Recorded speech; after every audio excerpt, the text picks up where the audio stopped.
بین الحرمین و حرم آقام حسین و حرم آقام ابوالفضل.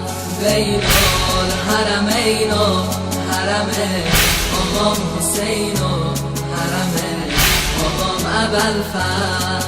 مجنون حسینم مدیون ابوالفضل. مجنون حسینم مدیون ابوالفضل. مشتی پا بگیره طاهرہ فاطمہ زہرا صلوات.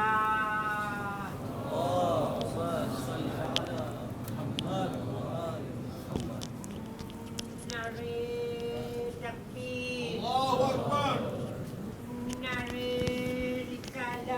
رسالت، نعرہ حیدری، حیدری، حیدری، لبیک یا حسین، لبیک یا حسین، لبیک یا حسین، لبیک یا حسین. الفاتحہ.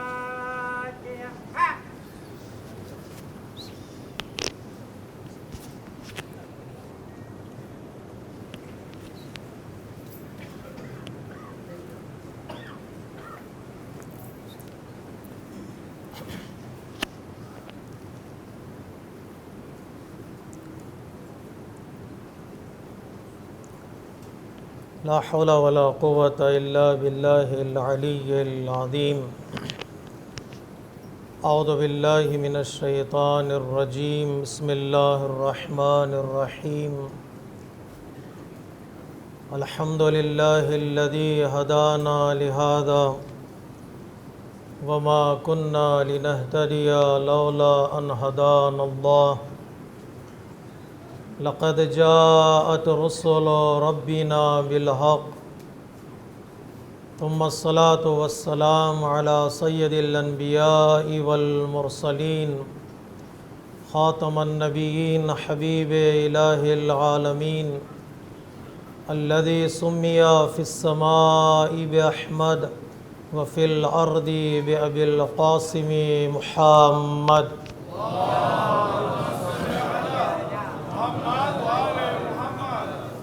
وعلى أهل بيته الطيبين الطاهرين المظلومين المعصومين الميامين. ولعنة الله على أعدائهم أجمعين من يومنا هذا إلى قيام يوم الدين. أما بعد، فقد قال الحكيم في كتابه الكريم وقوله الحق. بسم الله الرحمن الرحيم. يا أيتها النفس المطمئنة ارجعي إلى ربك راضية مرضية فادخلي في عبادي وادخلي جنتي. صدق الله العلي العظيم.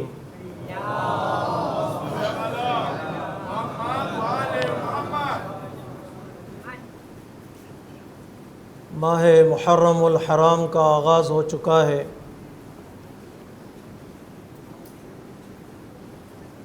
اور ہلال ماہ محرم آسمان غم پر نظر آ چکا ہے. جس چاند کو دیکھنے کے بعد ساری دنیا جہاں جہاں اہل بیت علیہ الصلاۃ والسلام کے چاہنے والے رہتے ہیں، ان کی زندگی میں ایک غم کی لہر دوڑ چکی ہے. موسم عزا کا اعلان ہو چکا ہے. ابتدا ہی میں اپنی طرف سے اور آپ تمام عزاداران امام مظلوم کربلا کی جانب سے اللہ کی بارگاہ میں شکریہ ادا کرتا ہوں کہ ایک بار پھر اللہ تبارک و تعالیٰ نے ہمیں توفیق دی، زندگی دی، حیات عطا کی کہ ہم فرش عزا اس مظلوم کے نام کا بچھا سکے اور اپنے گھروں کو اور اپنی امام بارگاہوں کو شہزادی کونین کی حاضری کے لیے تیار کر سکے۔ گزشتہ سال ہم نے دعا کی تھی کہ پروردگار زندہ رہیں تو اگلے برس ہم ہیں اور یہ ماتم ہے، اور پروردگار عالم نے ہماری دعاؤں کو قبول کیا اور ہم آج کی شب سانس لے رہے ہیں تاکہ ہماری سانسوں کو کربلا سے متصل کر سکیں۔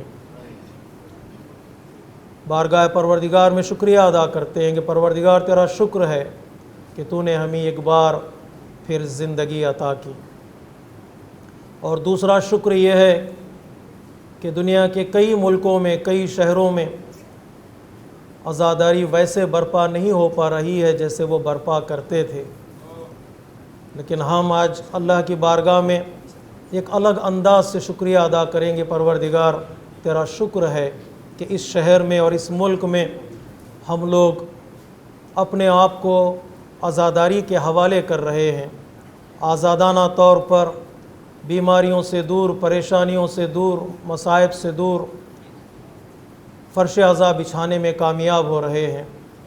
پروردگار تیری بارگاہ میں خصوصی شکر ہے، اور ایک شکر اس ملک کی ایڈمنسٹریشن کا بھی ضروری ہے کہ جس ملک میں ہم رہتے ہیں، جس شہر میں ہم رہتے ہیں، ان شہر کے واسیوں کا، اس ملک کے ذمہ داروں کا بھی شکریہ کہ انہوں نے کسی طرح کی عزاداری کے برپا کرنے میں ہمارے لیے کوئی رکاوٹیں کھڑی نہیں کی ہیں، اس لیے کہ کئی ملک ایسے ہیں جہاں پر کھل کر عزاداری کرنے پر پابندیاں لگی ہوئی ہیں، لیکن اس ملک میں ہم آزادانہ طور پر عزاداری برپا کر سکتے ہیں۔ ایک بہت بڑی نعمت ہے، اور ہمیں چاہیے کہ اس ملک کے لوگوں کا، اس ملک کی حکومت کا شکریہ ادا کریں، اور دعا کرتے ہیں کہ اسی طرح یہ سلسلہ چلتا رہے۔ اور اس ملک کے لوگوں کو ایک پیغام بھی دینا چاہتا ہوں کہ اگر دنیا اور آخرت میں یہاں کے لوگ کامیاب ہونا چاہتے ہیں تو ان کے لیے بہترین آسرا، بہترین سہارا مصائب سید الشہداء امام حسین علیہ الصلاۃ والسلام ہے۔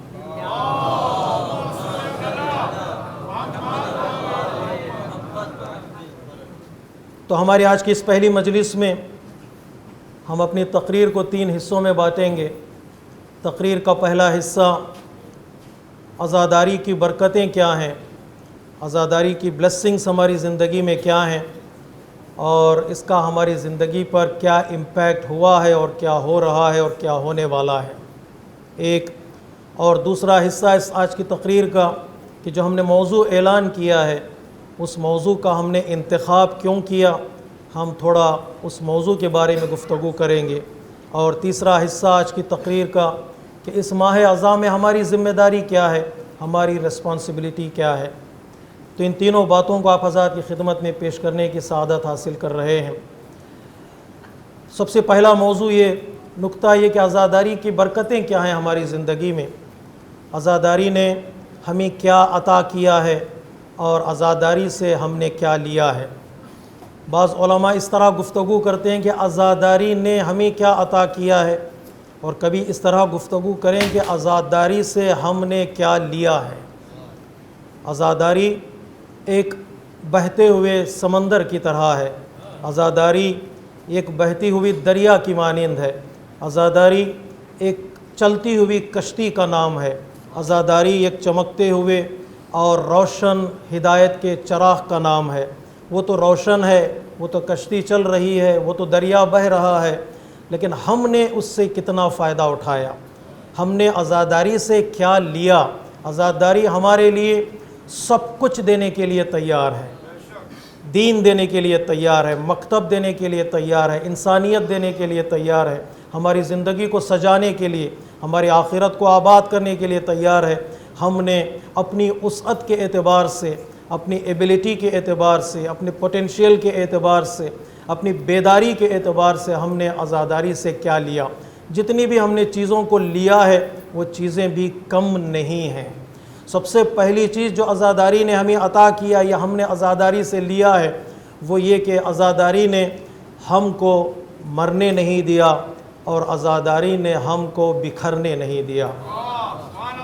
عزاداری ہم مائنارٹیز میں رہے ہر ملک میں اور ہر زمانے میں، ہماری تعداد کم رہی، ہم اقلیتوں میں رہے اور ہمارے دشمن طاقتور رہے، حکومت میں رہے اور ان کی اکثریت رہی، اس کے باوجود جو سب سے بڑا سہارا ہمارے لیے بنا وہ ذکر شہدائے کربلا ہے کہ یہ عزاداری نے ہمیں مرنے نہیں دیا، ہمیں کاٹا گیا، ہمیں مارا گیا، ہمیں دیواروں میں چنا گیا، ہمیں ملکوں سے نکالا گیا، ہمیں شہروں سے نکالا گیا، ہمارے بچوں کو مارا گیا، ہماری لائبریریاں جلائی گئیں، ہمارے امام بارگاہوں پر حملہ ہوا، بغداد سے لے کر افغانستان تک کون سا ایسا دیہات ہے، ایسا ولیج ہے جہاں پر عزاداروں کو مارا نہ گیا ہو، عزاداروں کو قتل نہ کیا گیا ہو، بغیر کسی جرم اور بغیر کسی خطا کی۔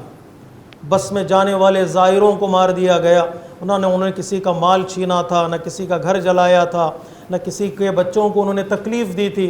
ہم کسی کو مارتے بھی نہیں ہیں، ہم اپنے سینے پر مارتے ہیں، تکلیف دوسروں کو ہوتی ہے۔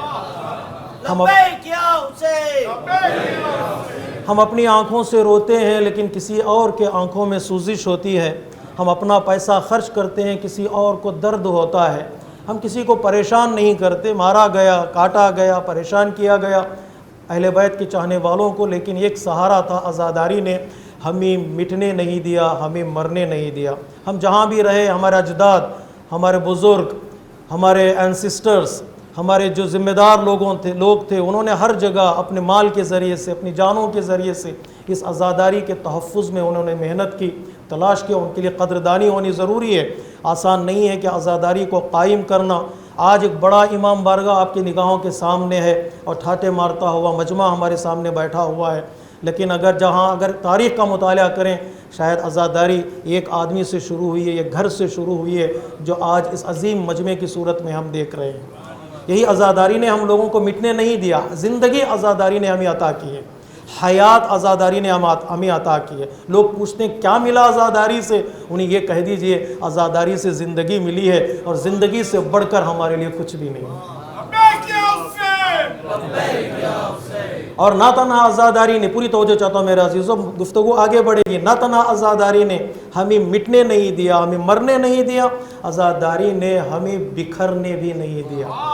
عزاداری نے ہمارے درمیان اتحاد کو باقی رکھا ہے، عزاداری نے ہمارے درمیان یونٹی کو باقی رکھا ہے، اخوت، الفت، بھائی چارگی، ہمدردی، ایک دوسرے کا خیال، ایک دوسرے سے جڑے رہنا، یہ عزاداری کا پیغام بھی ہے اور عزاداری کا نتیجہ بھی ہے۔ سال بھر جتنے بھی اختلافات ہوں، آرگیومنٹس ہوں، ڈسکشنز ہوں، ڈاؤٹس ہوں، سوالات ہوں، ان سب کے باوجود جب چاند نظر آتا ہے تو ایک ماں کی آواز پر لبیک کہتے ہوئے یوں ہم امام بارگاہ میں چلے آتے ہیں۔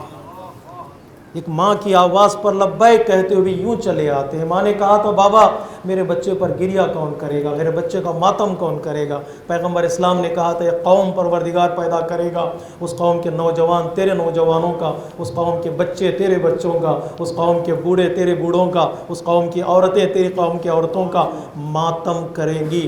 دعائے فاطمہ ہے، پیغمبر کی آمین ہے۔ آج سب مل کے ایک نعرہ لگائیے گا،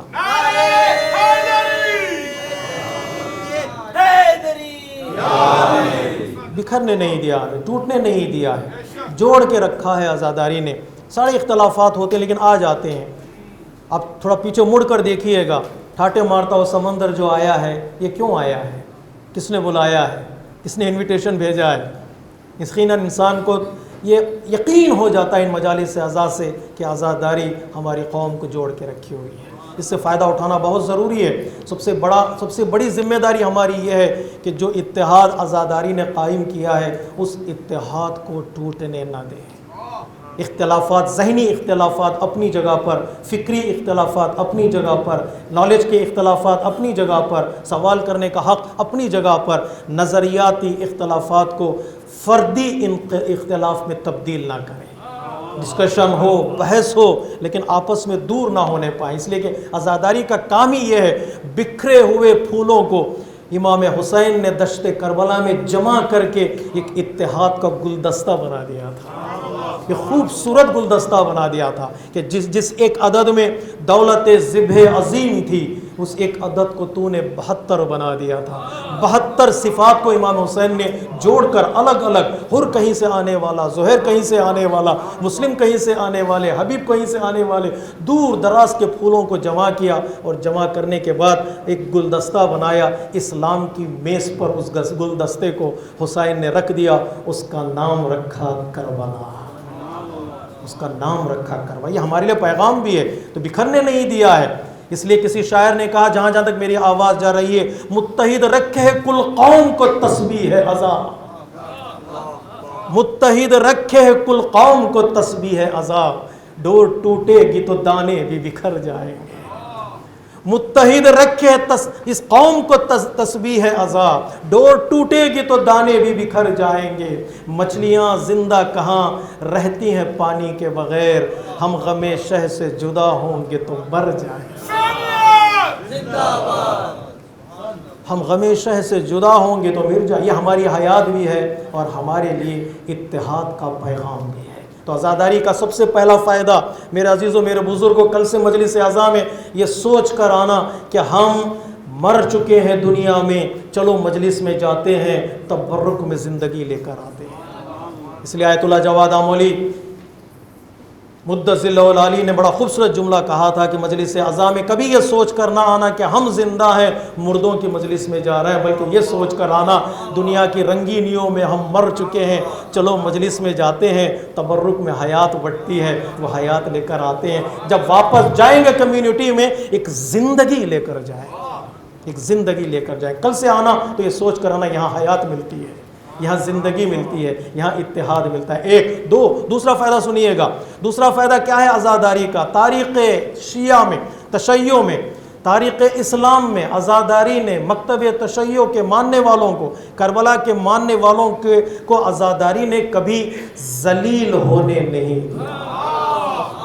عزاداری نے مکتب تشیع کے ماننے والوں کو کبھی پستی کی طرف جانے نہیں دیا، عزاداری نے گرنے نہیں دیا اپنے مقام سے، اپنی منزلت سے۔ ہمیشہ عزاداروں کا شعور بلند رہا، ہمیشہ عزاداروں کی فکر بلند رہی، ہمیشہ عزاداروں کی سوچ بلند رہی۔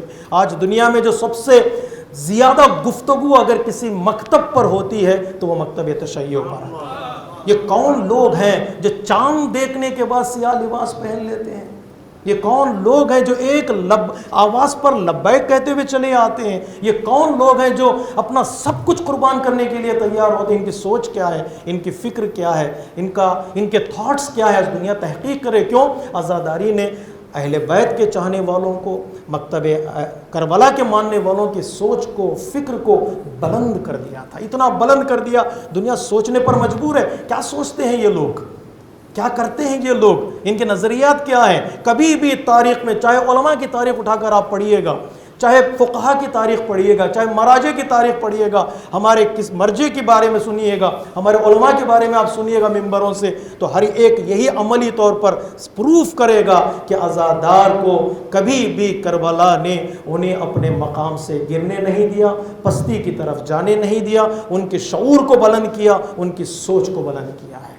ہم دنیا میں ہمیشہ، چاہے کرسی ملے یا نہ ملے، چاہے اسٹیج ملے یا نہ ملے، ہم دنیا میں ہمیشہ لیڈر بن کر ہم نے زندگی گزاری ہے، اس لیے کہ کربلا نے ہم سے غلامی کو چھین لیا اور سرداری عطا کر دی۔ غلامی کو چھین لیا کربلا نے، ہم لیڈر بن کر ہم نے زندگی گزاری۔ 4 لوگ بیٹھے ہوئے ہوں، وہاں پر ایک شیعہ ہو، 4 مسلمان بیٹھے ہوئے ہوں، وہاں پر ایک کربلائی ہو، یا ایک ایسا انسان ہو جو حسینی ہو۔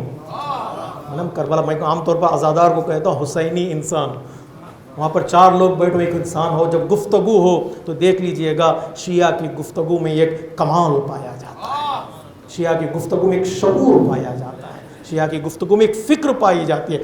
کبھی بھی انہوں نے اپنے آپ کو کمتر نہیں سمجھا، عزاداری نے ان کو اتنا مقام عطا کیا۔ کیوں شہدائے کربلا کو یاد کرتے ہیں؟ آیت اللہ جعفر سبحانی مدظل العالی، اللہ تبارک و تعالیٰ ان علماء کا سایہ ہمارے سروں پر قائم رکھے۔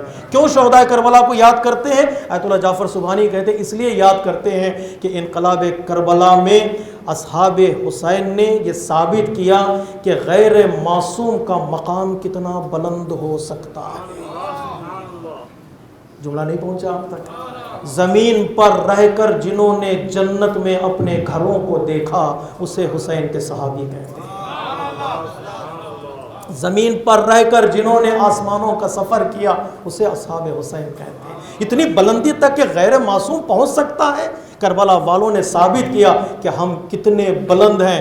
یہ دیکھنا چاہتا ہو تو فضائل کا رخ آ گیا تو جملہ کہہ دوں، اگر دیکھنا چاہتا ہو تو دیکھو، جنت میں پروردگار عالم ابو الفضل العباس کو 2 پر عطا کرے گا، وہ بلندیوں پر پرواز کرتے جائیں گے۔ شہید کا مقام بلند ہے، اس میں راہ خدا میں شہید ہونے والوں کا مقام ان سے زیادہ بلند ہے، ان سے زیادہ مقام بدر میں شہید ہونے والوں کا ہے، ان سے بڑا مقام کربلا میں شہید ہونے والوں کا ہے، ان کا مقام بلند ہے۔ ان کے درمیان جہاں کربلا کے دوسرے شہداء سر اٹھا کر دیکھتے ہیں، اس ذات کا نام ہے ابو الفضل العباس علیہ الصلوۃ والسلام۔ شہدائے کربلا کا تذکرہ ہم کیوں کرتے ہیں؟ کہیں مولانا آپ فضائل پڑھ رہے ہیں، کچھ پیغام بھی ہو جائے۔ بلندیوں کا تذکرہ اس لیے کرتے ہیں، بار بار دہراتے رہو، نام لیتے رہو، عباس کا نام لیتے رہو، علی کا۔ جب بلندی میں رہنے والوں کے نام لیتے رہو گے، بلندیوں کا تذکرہ کرتے رہو گے، بلند ہونے کی خواہش بھی تو پیدا ہوتی ہے۔ بلند ہونے کی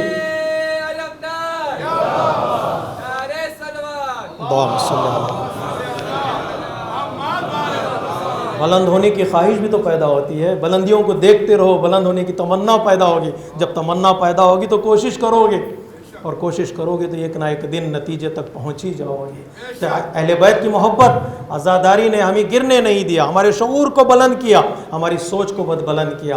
اور تیسرا فائدہ برکت عزاداری کی بلیسنگ یہ ہے کہ عزاداری نے ہمیں ماضی سے بھی جوڑ کے رکھا اور مستقبل سے بھی جوڑ کے رکھا۔ عزاداری ہمارا کل نہیں ہے، غور کیجئے گا جملے کی طرف، عزاداری ہمارا پاسٹ نہیں ہے، عزاداری ہمارا آج ہے۔ عزاداری ہمارا آج ہے۔ اب یہ سوال غلط ہے کہ ہر سال عزاداری کیوں؟ سوال غلط ہے بھی، ہر سال کا کیا مطلب ہے؟ جب عزاداری ہمارا آج ہے تو ہر سال ہمارے لیے نیا سال ہے، ہر سال نہیں۔ ہر سال کا سوال ہی غلط ہے۔ عزاداری ہمارا آج ہے، پھر ہمارا پاسٹ کیا ہے؟ ہمارا پاسٹ غدیر ہے اور ہمارا فیوچر ظہور امام ہے۔ اور درمیان میں عزاداری نے ہمیں غدیر سے بھی جوڑ کے رکھا اور آخری امام سے بھی جوڑ کے رکھا۔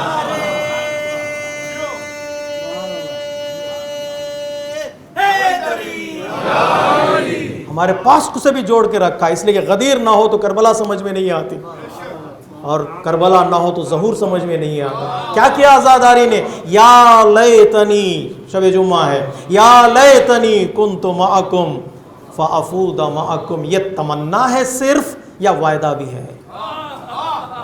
یہ تمنا ہے یا وعدہ بھی ہے؟ کاش میں کربلا کے میدان میں ہوتا، کاش میں کربلا کے میدان میں ہوتا۔ یہ صرف تمنا نہیں ہے، یہ وعدہ بھی ہے۔ آواز کربلا آئے گی اے کاش کہنے والوں، ابھی ایک انقلاب کربلا کا نتیجہ آنے والا ہے، ابھی انقلاب کربلا کا وارث آنے والا ہے۔ اپنے آپ کو تیار کرو، اس کاش کو حقیقت میں بدلو، اپنے آپ کو تیار کرو کہ آنے والا امام تمہیں بلائے گا۔ تو پھر اس وقت حبیب کوفہ چھوڑ کر نکلے تھے، تمہیں دارالسلام چھوڑ کر نکلنا پڑے گا، ہے نہیں؟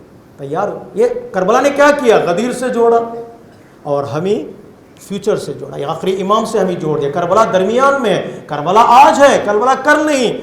کربلا ہمارا آج ہے، ہم آج میں زندگی گزارتے، کل میں نہیں ہے۔ اس لیے کسی مفسر قرآن نے کہا اگر قرآن مجید میں لیلہ ایسی ہے، رات ایسی ہے جو 70-80 سالوں سے زیادہ بہتر ہے، 1000 مہینوں سے زیادہ ایک رات بہتر ہے، تو کوئی نہ کوئی دن بھی ہونا چاہیے جو 1080 سال سے بہتر ہونا چاہیے۔ اگر رات شب قدر خیر من الف شہر ہے، 1000 مہینوں کی راتوں سے بہتر ہے، تو کوئی دن بھی ہونا چاہیے، ورنہ بیلنس نہیں ہو پائے گا۔ رات بہتر ہو دن نہ ہو، دونوں میں بیلنس نہیں ہو پائے گا۔ کوئی دن بھی ہیں جو 80 سال سے بہتر ہو، ایک دن 80 سال سے بہتر ہو، تو مفسر قرآن کہتے ہیں کیوں نہیں، چلو غدیر کے دن الیوم اکملت لکم دینکم واتممت علیکم، ایک دن ایسا ہے جو 80 سال سے بہتر ہے۔ جو شب قدر کو درک کر لے اسے قرآن مل جاتا ہے، جو الیوم کو درک کر لے اسے علی مل جاتے ہیں۔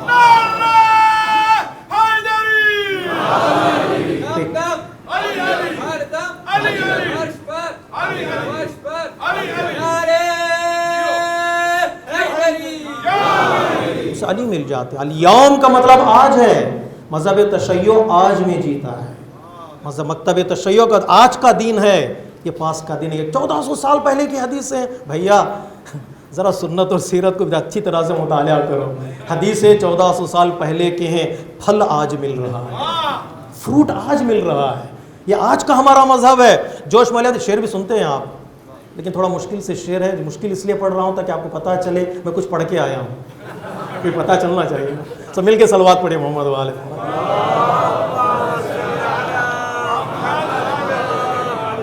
کہ کربلا اب بھی حکومت کو نگل سکتی ہے، کربلا اب بھی حکومت کو نگل سکتی ہے۔ آپ کہتے ہیں یمنیوں پر جو اٹیک ہو رہا ہے کہ یوں ہی اٹیک ہو رہا ہے کیا بھیا؟ جو بحرین میں اٹیک ہو رہے ہیں کہ یوں ہی اٹیک ہو رہا ہے؟ کہ شیخ زکزکی پر جو حملے ہو رہے ہیں کہ یوں ہی ہو رہے ہیں؟ ان کو بھی پتا ہے ان کے پاس کربلا ہے، اگر کربلا میں کچھ نہ ہوتا تو اٹیک بھی نہیں ہونی چاہیے تھی۔ کربلا اب بھی حکومت کو نگل سکتی ہے، کربلا تخت کو تلووں سے مسل سکتی ہے، کربلا خار تو کیا آگ پر چل سکتی ہے، کربلا وقت کے دھارے کو بدل سکتی ہے، کربلا قلعہ فولاد ہے جراروں کا، کربلا نام ہے چلتی ہوئی تلوار۔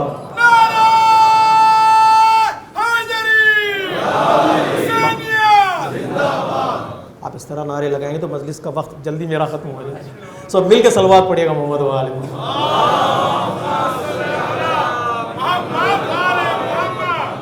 تو کیا کیا کربلا نے؟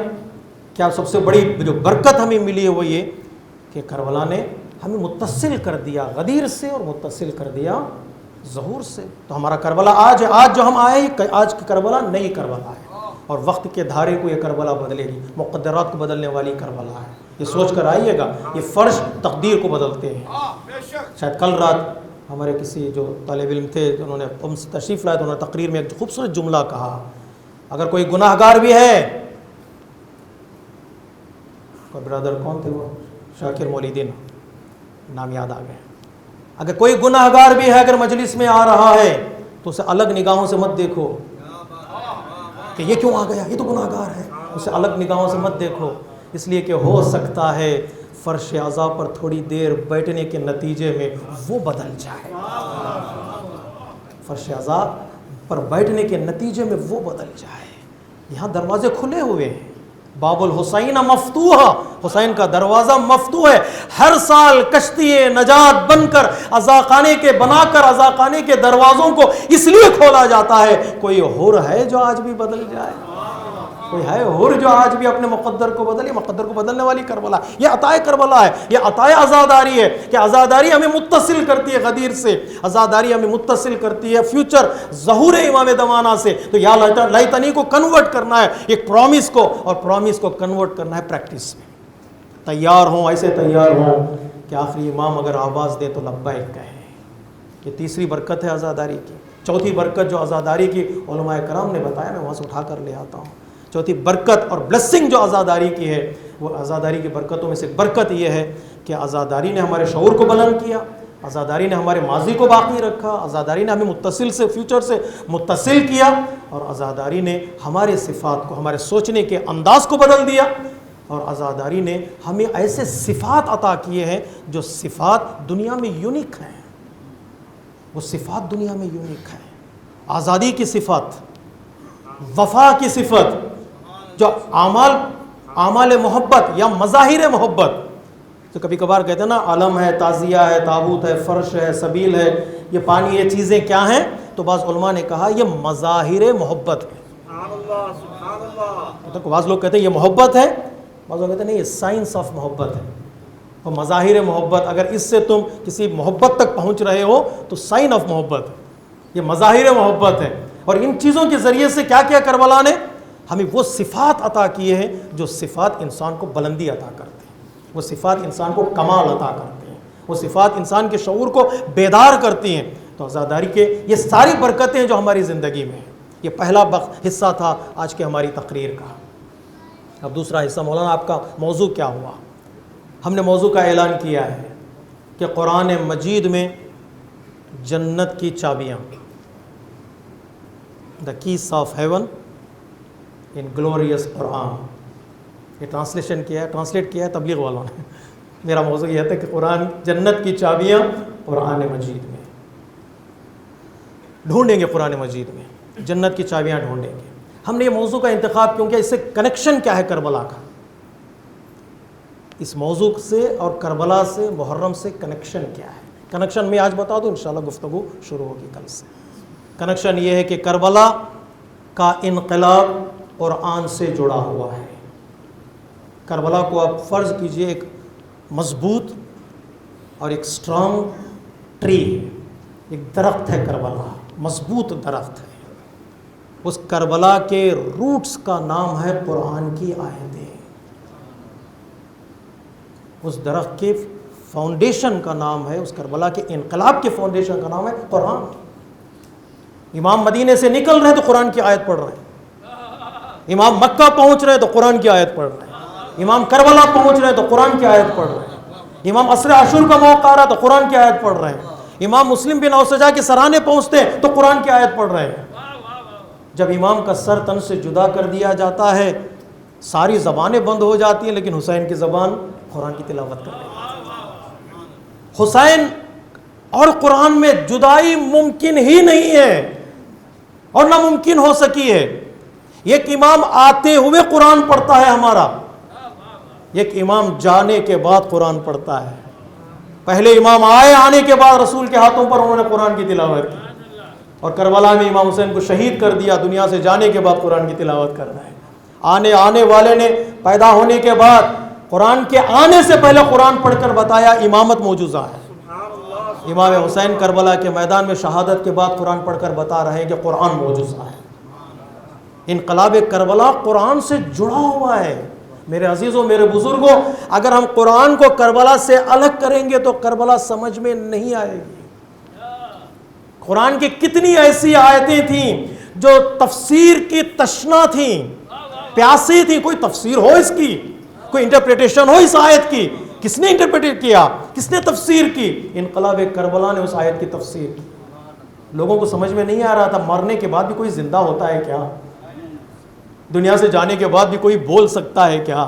پھر یہ قرآن کی آیت جو کہہ رہی تھی کہ وَلَا تَحْسَبَنَّ الَّذِينَ قُتِلُوا فِي سَبِيلِ اللَّهِ أَمْوَاتًا بَلْ أَحْيَاءٌ عِندَ رَبِّهِمْ يُرْزَقُونَ۔ یہ آیت کی تفسیر کیا ہے کہ انسان جو راہ خدا میں مر جاتا ہے، شہید ہو جاتا ہے، اسے مردہ نہ کہو، وہ زندہ ہوتا ہے، اللہ کی بارگاہ سے رزق پاتا ہے۔ یہ آیت کی تفسیر سمجھ میں ہی نہیں آ رہی تھی۔ جب حسین کا سر نو کے نیزہ پر بولنے لگا تو لوگوں نے قرآن کی آیت کی تفسیر کو سمجھنے لگے۔ اب سمجھ میں آیا کہ مرنے کے بعد بھی زندگی ہو سکتی ہے، مرنے کے بعد بھی شہید زندہ ہو سکتا، وہ بول سکتا۔ کتنی آیتیں ایسی ہیں جن کی تفسیر امام حسین علیہ السلام نے کربلا کے میدان میں کی۔ جاء الحق وزهق الباطل کی تفسیر کربلا میں کی ہے۔ قرآن کربلا سے جڑا ہوا ہے، ہر ایک آیت، ہر ایک سورہ قرآن کا انقلاب کربلا سے جڑا ہوا ہے۔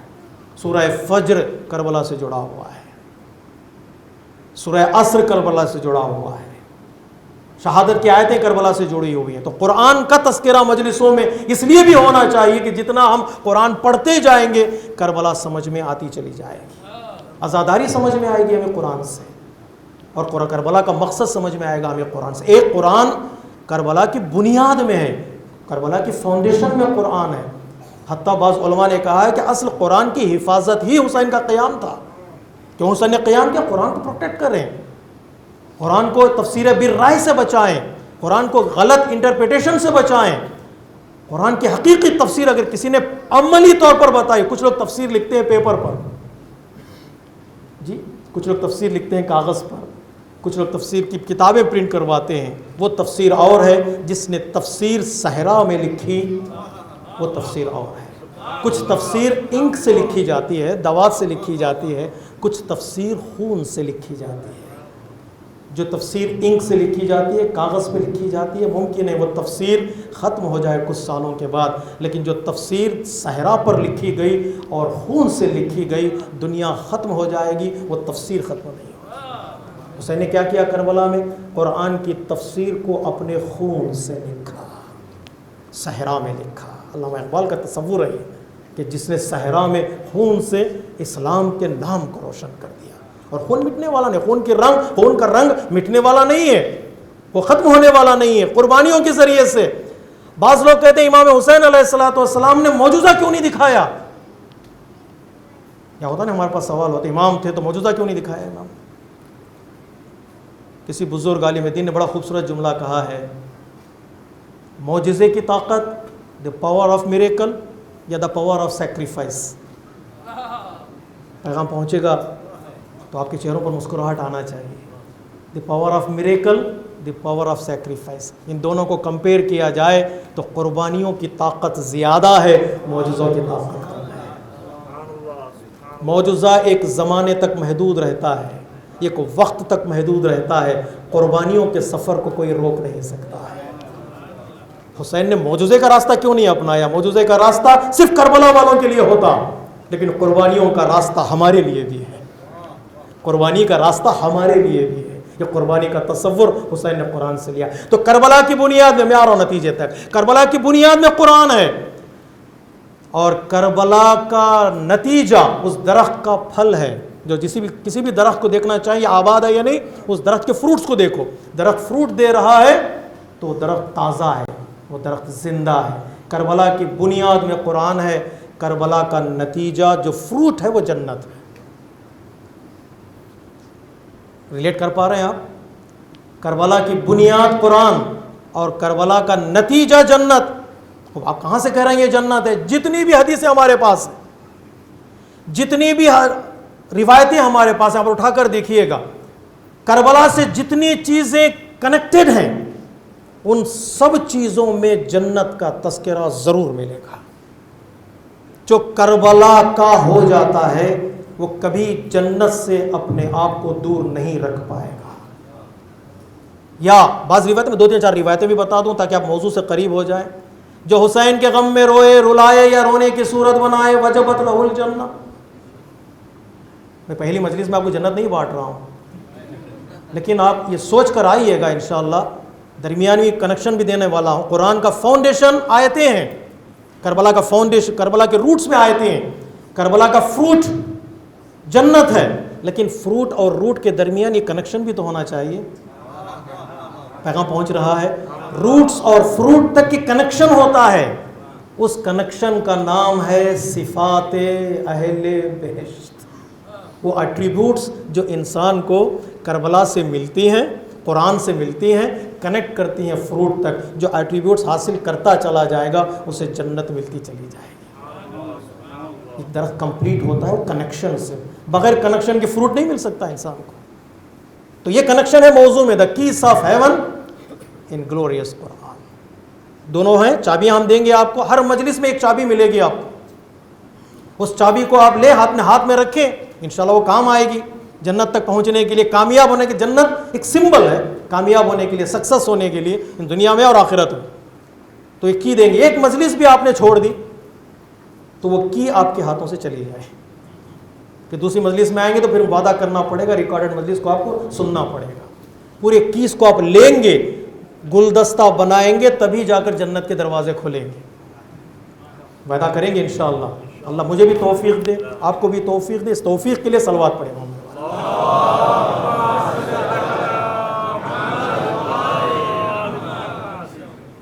تو جنت کربلا سے جڑی ہوئی ہے کہ جو روئے یا رلائے یا رونے کی صورت بنائے اس پر جنت واجب۔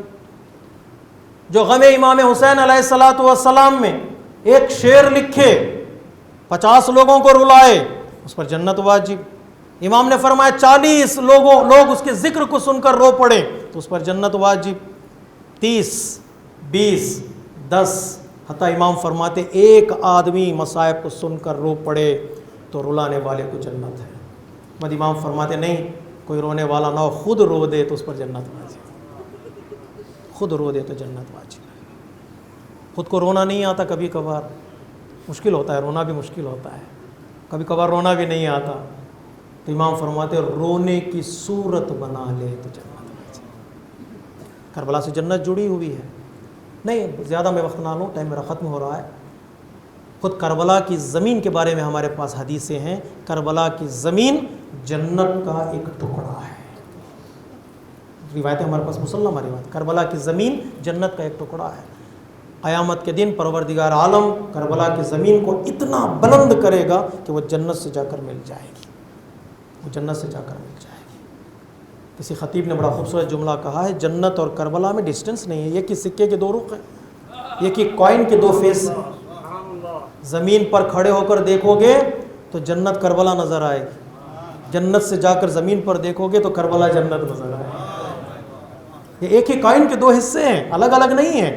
جہاں اطمینان ملے، جہاں سکون ملے، جہاں تسلی ملے، جہاں تشفی ملے، جہاں سب کچھ مل جائے، اسی کا مقام تو نام تو جنت ہے۔ ہم کربلا جاتے ہیں، سکون بھی ملتا ہے، اطمینان بھی ملتا ہے، تسلی بھی ملتی ہے، تشفی بھی ملتی ہے، طہارت بھی ملتی ہے، کمال بھی ملتا ہے۔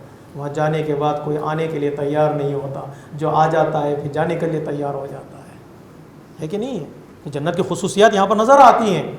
تو کربلا سے جنت جڑی ہوئی، اس لیے کربلا سے جنت کنیکٹڈ ہے۔ تو ہم نے کہا چلو اس قرآن کی آیتوں کے ذریعے سے، قرآن میں جو موجود ہے جنتیوں کے صفات کے ذریعے سے ہم کربلا کی تفسیر کریں۔ ہم جو مجلس میں آتے ہیں ہمارے اندر کچھ جنت کی صفات پیدا ہو جائیں، تاکہ ہم دنیا میں رہ کر اہل جنت میں سے قرار پائیں۔ جنت میں جانا کمال نہیں ہے، ان صفات کے سائے میں اپنی دنیا ہی کو جنت میں بدلنا کمال ہے۔ پیغمبر اسلام نے فرمایا کچھ لوگ جنت کی تمنا میں زندگی گزارتے ہیں، لیکن کچھ لوگ ایسے ہیں جن کی تمنا جنت کرتی ہے۔ ہم تصور میں زندگی گزارتے ہیں جنت جائیں گے، لیکن کچھ لوگ ایسے ہیں اتنی خوبصورت زندگی گزارتے ہیں جنت ان کا انتظار کرتی ہے کہ یہ لوگ کب جنت میں آئیں گے، وہ جنت میں جائیں گے تو جنت بنے گی۔ سنا ہے ایک جنت ہے وہاں پر، سنا ہے ایک جنت ہے وہاں پر، ہے جنت جا بجا زہرا کے گھر میں، علی قسیم النار والجنہ، فاطمہ جنت کی عورتوں کی سردار خاتون جنا، حسن و حسین جوانوں نے جنت کے سردار۔ سنا ہے ایک جنت ہے وہاں پر، یہ جنت جا بجا زہرا کے گھر میں۔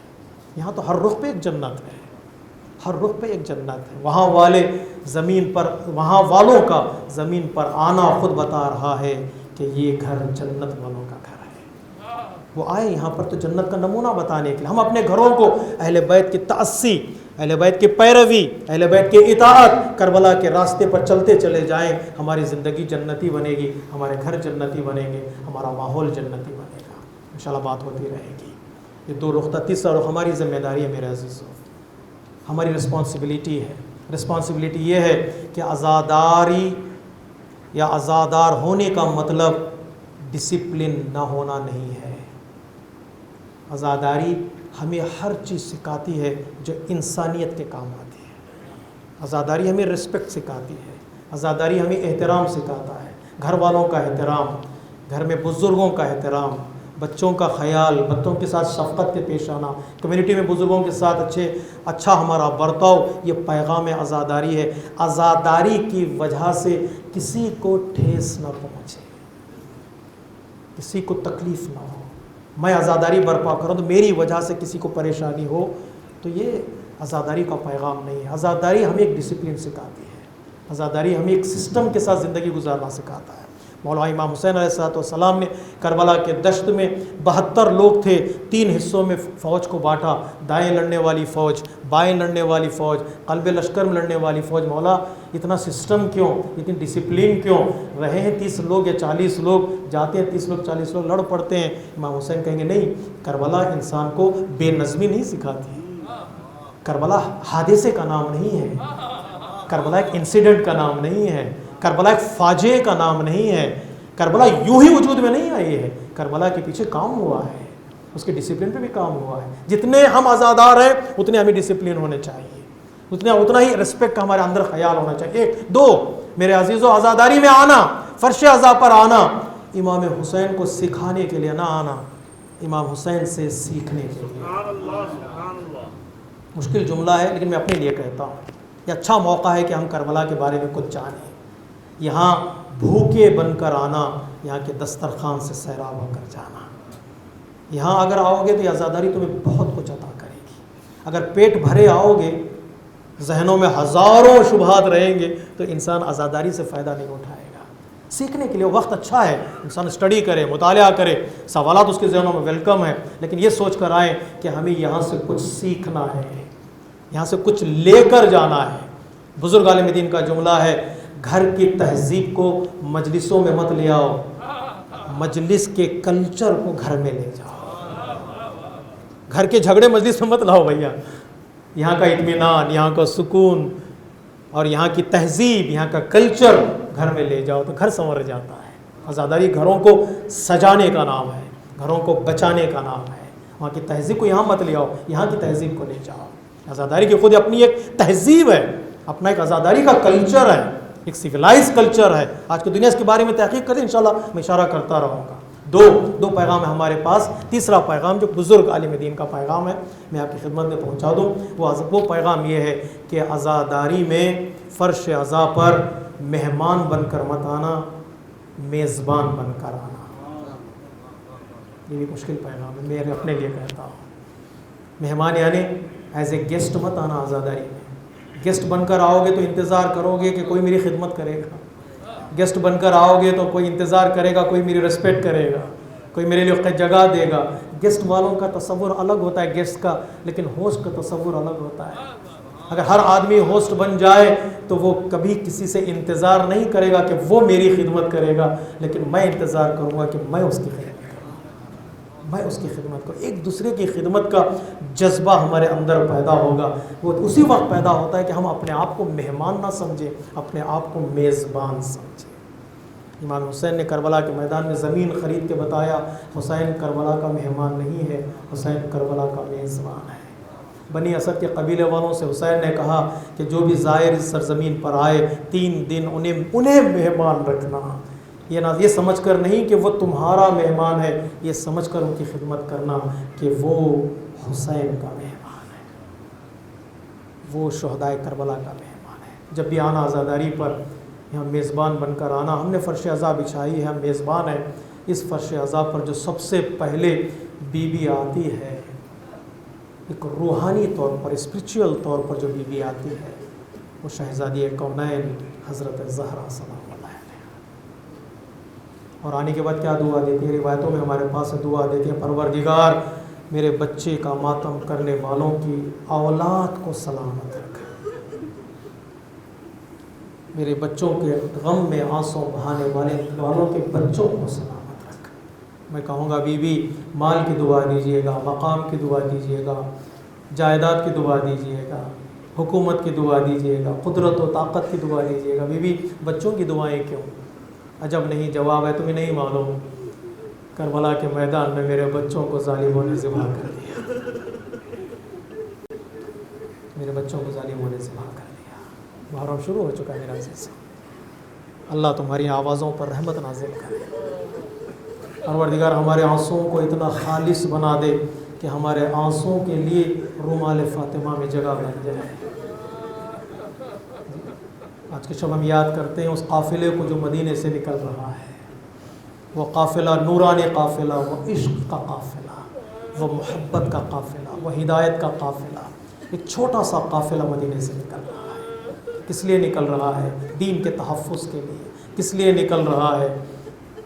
قرآن کی عزت و آبرو بچانے کے لیے. کس لیے نکل رہا ہے؟ حسین کہہ رہا ہے میں حکومت کے لیے نہیں جا رہا ہوں, امامت کے لیے حکومت کی ضرورت نہیں ہے, میں مال کے لیے نہیں جا رہا ہوں.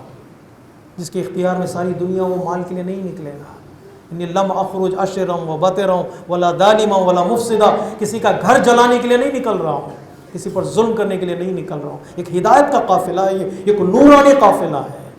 لیکن یہ جب قافلہ نکل رہا تھا تو مدینے میں گریا تھا, مدینے میں آہ و بکا تھی. دو امام ایسے ہیں جب اپنا شہر وہ چھوڑ رہے تھے روایتوں میں اس شہر کے لوگوں نے گریہ کیا ہے، ایک امام رضا علیہ السلام اور دوسرے امام حسین علیہ السلام۔ جب نکل رہے تو گریا و بکا تھا، مولا ہجرت کر رہے ہیں آپ، گریا کیوں؟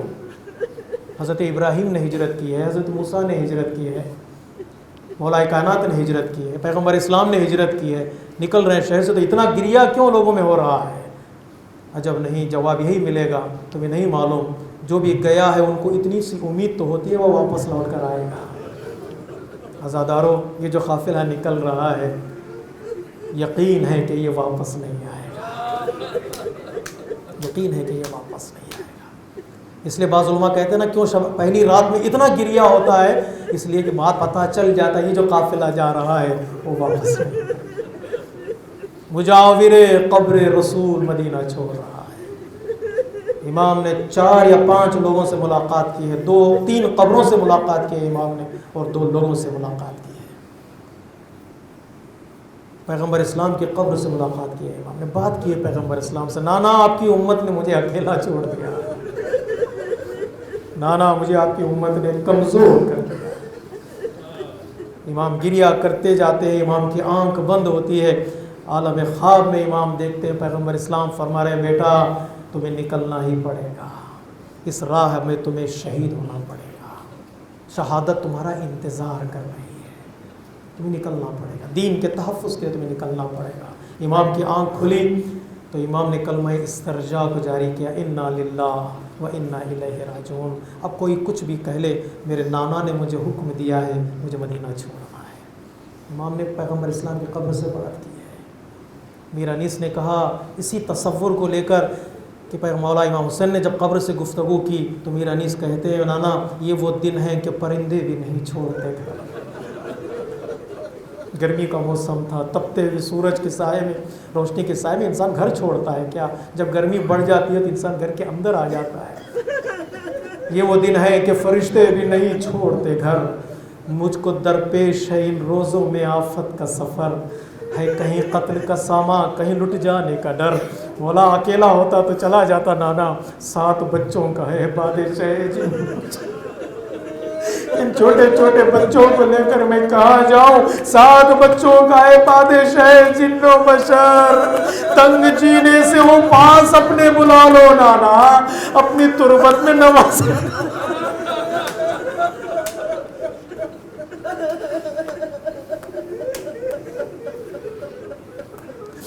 اپنی تربت میں نواز۔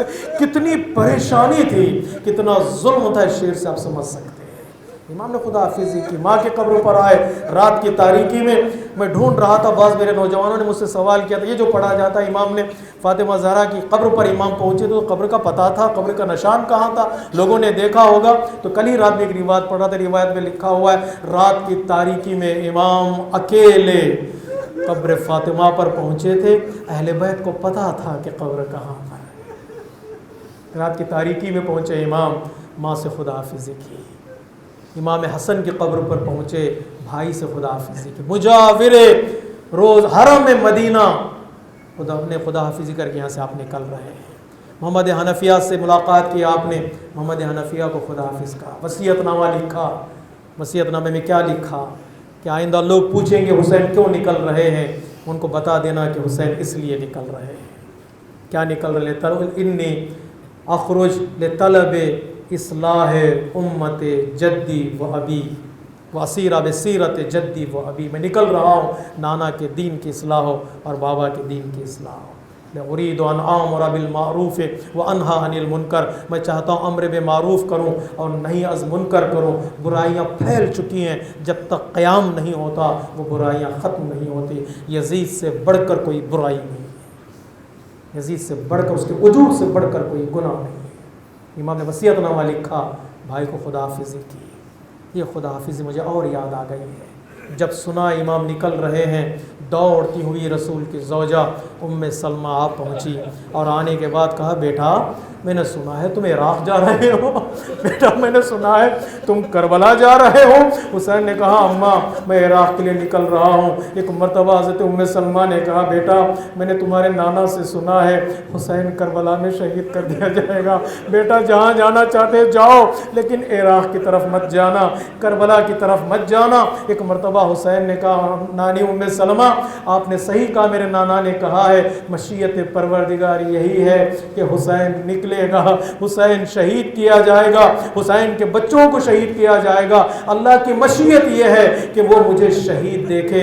اور ام سلمہ نے کہا بیٹا عورتوں کو ساتھ مت لے جاؤ، بچوں کو ساتھ مت لے جاؤ۔ امام حسین نے کہا نانی میں لے کر اس لیے جا رہا ہوں کہ تاکہ پروردگار عالم کی مشیت یہ ہے کہ ان کو اسیر دیکھا جائے۔ یہ اسارت کے عالم میں کربلا کے پیغام کو پہنچانے والے ذمہ دار لوگ ہیں، یہ مجبور لوگ نہیں ہیں۔ کچھ پیغام اور مصلحت کے تحت مجھے نکلنا پڑے گا، مجھے سر دینا پڑے گا، انہیں چادریں دینی پڑے گی اور میرے سینے پر تیر چلیں گے، ان کے پشت پر تازیانے چلیں گے اور میری انگلیوں کو کاٹا جائے گا، ان کے ہاتھوں میں رسل باندھی جائے گی۔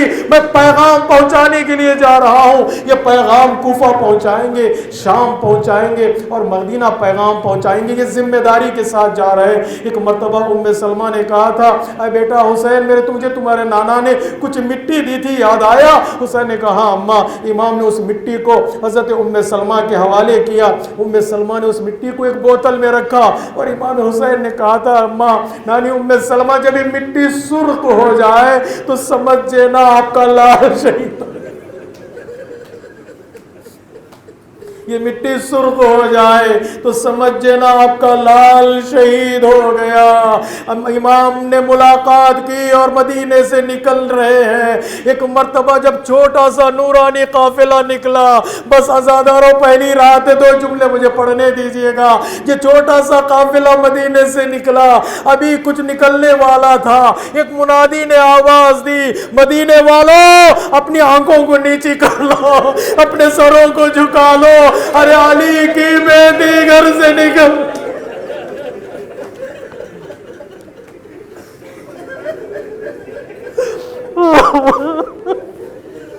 علی کی بیٹی گھر سے نکل رہی ہے۔ ارے ایک طرف قاسم ہے، ایک طرف اکبر ہے، آگے آگے عباس ہے۔ ارے اونٹ کے قریب پہنچے، عباس نے اپنا زانو زمین پہ رکھا، بی بی نے اپنا پیر عباس کے زانو پہ رکھا، قاسم نے دایاں ہاتھ تھاما، اکبر نے بایاں ہاتھ تھاما، بی بی کو اونٹ پر سوار کیا۔ ارے جس کے اپنے ہوتے ہیں اس طرح سوار کیا جاتا ہے۔ کتنا بڑھ گیا تھا زینب کا دل، ارے اکبر زندہ ہے، قاسم زندہ ہے تو کیا پرواہ ہے سفر کی۔ لیکن 11 محرم کی صبح جب زینب چلنے لگی، دائیں دیکھا قاسم نہیں تھے، بائیں دیکھا اکبر نظر نہ آئے، فرات کا رخ کیا، بھیا تیری بہن غریب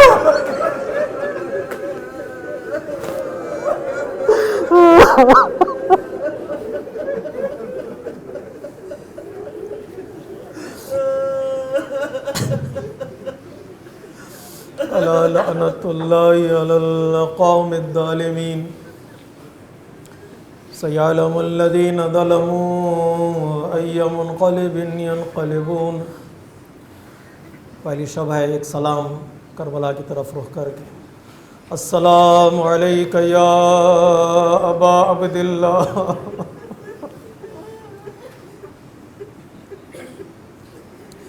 وعلی الارواح التي حلت بفنائک، علیک منی سلام اللہ ابدا، ما بقیت وبقی اللیل والنہار، ولا جعله الله آخر العهد مني لزيارتكم، السلام على الحسين وعلى علي بن الحسين وعلى أولاد الحسين وعلى أصحاب الحسين ماتب حسین.